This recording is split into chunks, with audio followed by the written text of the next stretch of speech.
नमस्कार, बहुत स्वागत है आप सभी का टोटल टीवी में और मैं हूं आपके साथ जया पाल। चलिए शुरुआत करेंगे, रुक करेंगे इस वक्त की तमाम बड़ी और अहम खबरों की ओर। संसद की महत्वपूर्ण समितियों का गठन हुआ है। केंद्र सरकार ने संसदीय समितियों का गठन किया। लोकसभा अध्यक्ष ओम बिरला ने गठन की मंजूरी दी है। पक्ष विपक्ष के अहम चेहरों को जिम्मेदारियां मिली है। राहुल गांधी रक्षा मामलों की समिति के सदस्य बने हैं। राधा मोहन सिंह रक्षा मामलों की समिति के अध्यक्ष बने हैं। राधा मोहन दास अग्रवाल बने गृह संबंधी समिति के अध्यक्ष। शशि थरूर को विदेश संबंधी इस समिति की कमान सौंपी गई है। निशिकांत दुबे संचार आईटी समिति के अध्यक्ष बनाए गए हैं। कंगना रनौत संचार आईटी समिति की सदस्य बनी है।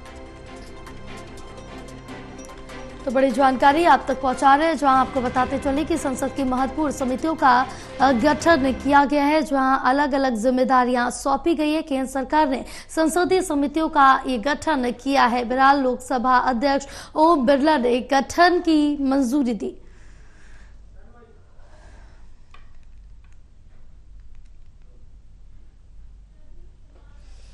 हमारे साथ associate editor Pradeep Kumar live जुड़े हुए और ज्यादा जानकारी लेंगे। प्रदीप, क्या कुछ अपडेट मिल पा रही है, जहां अब संसद की महत्वपूर्ण समितियों का गठन कर दिया गया है, जिसमें अलग अलग जिम्मेदारियां सौंपी गई हैं सभी को?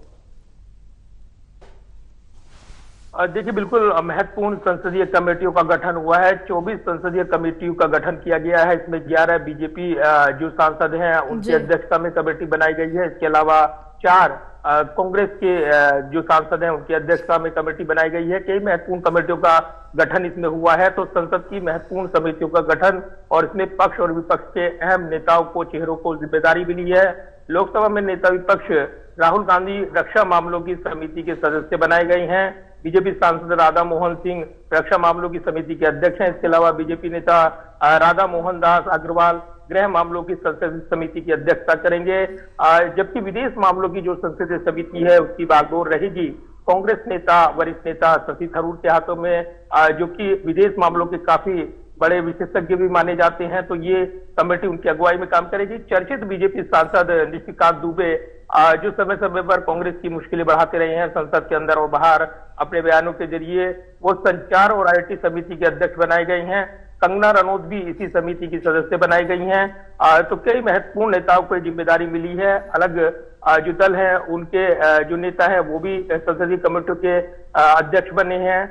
तो अलग अलग कमेटियों का गठन किया गया है और इसी के साथ जो संसदीय स्थायी समिति होती हैं, जो कि बिल होता है और जो बिल कमेटियों को भेजा जाता है या फिर जिस बिल पर सहमति बनानी होती है उस पर गंभीर मंथन होता है। अलग अलग जो कामकाज होते हैं संसदीय कमेटियों के, उसमें सभी जो सत्ता पक्ष विपक्ष के सांसद शामिल होते हैं और उसमें महत्वपूर्ण चर्चा होती है। उसके बाद वो रिपोर्टें समय समय पर संसद के पटल पर रखी जाती हैं।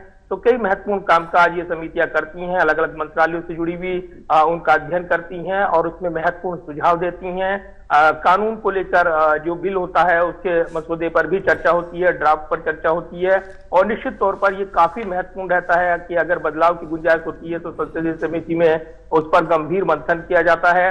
कई समय पर जो कमेटियां हैं अपनी रिपोर्ट देती हैं सरकार को, उसमें सुझाव देती हैं महत्वपूर्ण बदलाव को लेकर भी, और उसमें क्या यहाँ पर महत्वपूर्ण जो परिवर्तन किया जाए जो कि जन अनुरूप हो और इसके अलावा लोगों की मांग के अनुरूप हो, उनके सुझाव लिए जाते हैं समय समय पर संसदीय कमेटी की ओर से। तो ये संसदीय कमेटी अपना कामकाज करती है और कई मामलों में अपनी महत्वपूर्ण राय सरकार को देती है, जिस पर सरकार भी इस रिपोर्ट पर जो संसद के पटल पर आती है उस पर मंथन करती हैं और फिर अपनी नीतियों में बदलाव करती हैं। तो कहीं ना कहीं संसदीय कमेटियां जो संसदीय परंपरा है, लोकतंत्र की जो एक मजबूत बुनियाद है उसकी नींव रखती हैं और इसलिए इन संसदीय कमेटियों को मंजूरी मिली है। लोकसभा अध्यक्ष ओम बिरला ने को मंजूरी दी है और इसी के साथ 24 संसदीय कमेटियों का गठन किया गया है। बिल्कुल प्रदीप, फिलहाल आप हमारे साथ बने रहिए, आगे आपसे और जानकारी लेंगे।